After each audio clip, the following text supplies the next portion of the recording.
Hi guys, today on the show we're going to talk about the media misrepresentation of the violence that took place during the US Embassy's unveiling in Jerusalem. And we're also going to talk about the similarities between the media misrepresentation of Israel and the media misrepresentation of India in many cases as well. My name is Sharma. Welcome to the Sharma Show.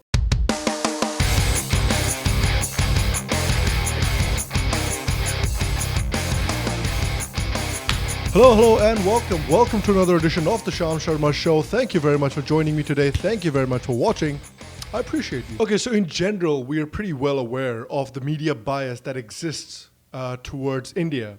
In India and overseas as well, and the media bias that exists in the international media towards Israel as well. In general, there are a lot of similarities there. So recently, a good example that I can talk about to illustrate these similarities and illustrate this misrepresentation is during the unveiling and the inauguration of the American embassy in Jerusalem. So Ivanka Trump and Jared Kushner were in Jerusalem inaugurating the American embassy in Jerusalem, and while that was happening, a lot of Hamas-backed protesters and quite a few terrorists among them started to attack the border between Gaza and Israel en masse, and their attempt was to breach the border, get inside, and harm Israeli citizens and soldiers. So a lot of them were carrying Molotov cocktails, stones, explosive devices, bolt cutters, and knives, and thus the Israeli forces were forced to respond, and in their response, around 50 people died. And again, a loss of life is obviously horrible, and a loss of life of this magnitude is terrible, but there are certain ground realities that we must consider here. So people are blaming Israel and Trump squarely for the deaths of these people, and that is inaccurate. Like, look at these headlines from various newspapers. The Washington Post says,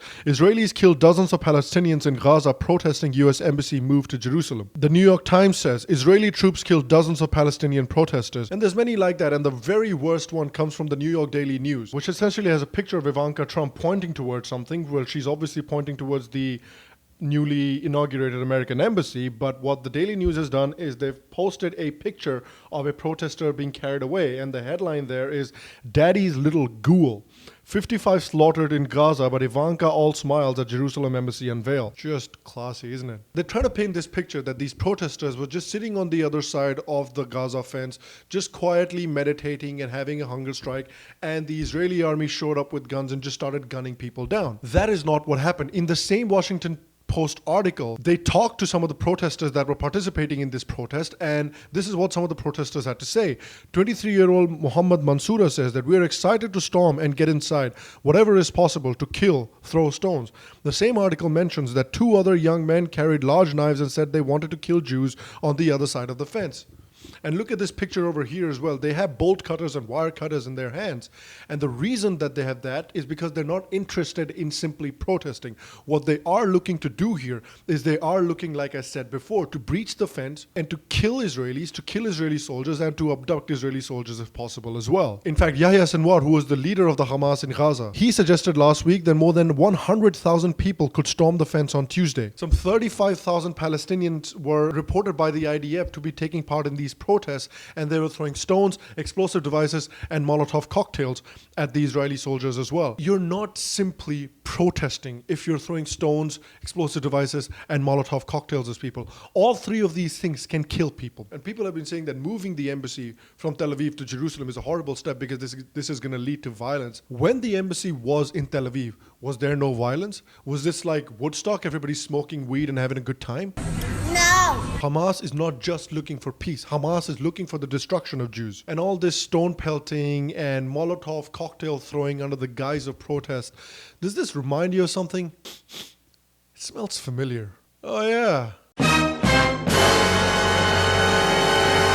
Like I said, there are similarities between Gaza and Israel and similarities between India, Pakistan, and the Pakistani-backed Kashmiri separatists. The Islamist rulers of Gaza, they're not looking for a two-state solution. They are looking for the obliteration of Israel. That is part of their charter. In their charter, it also says that the only way to struggle against the Jews is through jihad. And it is a very similar thing with Kashmir as well.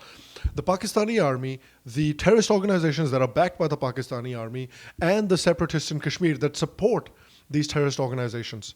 They are not just looking for a peaceful solution, because if they were looking for a peaceful solution, then there would be no need to drive the Kashmiri Pandits out of the valley and butcher all these Kashmiri Pandits. They are looking to create a religiously homogenous society. That's what they're looking to do. And again, another similarity between the situation in Israel and the situation in India is that they will often put the terrorists among the civilians, and then they will force the Israeli forces, and that is a similarity in India as well. Oftentimes they will use young men, young children, young girls as stone pelters, and they'll put them in the forefront while the terrorists will be lobbing Molotov cocktails and explosive devices from the back. And then as soon as one of the children is hit with a pellet gun, they put the pictures of the children in the front page and they say, look at that, the evil Indian army targeting children. And again, that's something that I need to point out as well, that there are a lot of Kashmiris here, and there are a lot of people living in the Gaza that just want to live their life, that just want to be done with this cycle of violence. They are the people that are worst affected by this. So again, I am saying that it is important to differentiate between these people and between the separatists who support the terrorists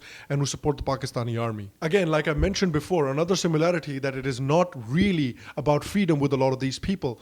The goal here is to keep taking from the kuffars till they can not give anything else, and then when they can't give anything else, then you get to kill them, and then you get to wipe the kuffar from the face of this earth. That is the goal of the Pakistani army, of the terrorist groups that operate in Pakistan and Kashmir, and of the separatists as well. Because if that was not the goal, they would not have driven the Kashmiri Pandits out. And that is why there needs to be certain non-negotiables. The US has made very clear, and Israel has always made this very clear, that the only way that peace is going to happen is that if Jerusalem is off the table. The US has recognized Jerusalem as the capital of Israel, particularly also because the US is looking for ways to defeat Iran in the Middle East and counter Iran in the Middle East, and they know that Israel will be a key player in countering Iran in the Middle East, which is why they've thrown their complete support behind Israel with this gesture. And we need to set certain non-negotiables in India here as well, because if everything is up for negotiation, then there is not going to be any peace. We in India also need to set up some non-negotiables. If peace needs to be achieved in Kashmir, the only way that will happen is that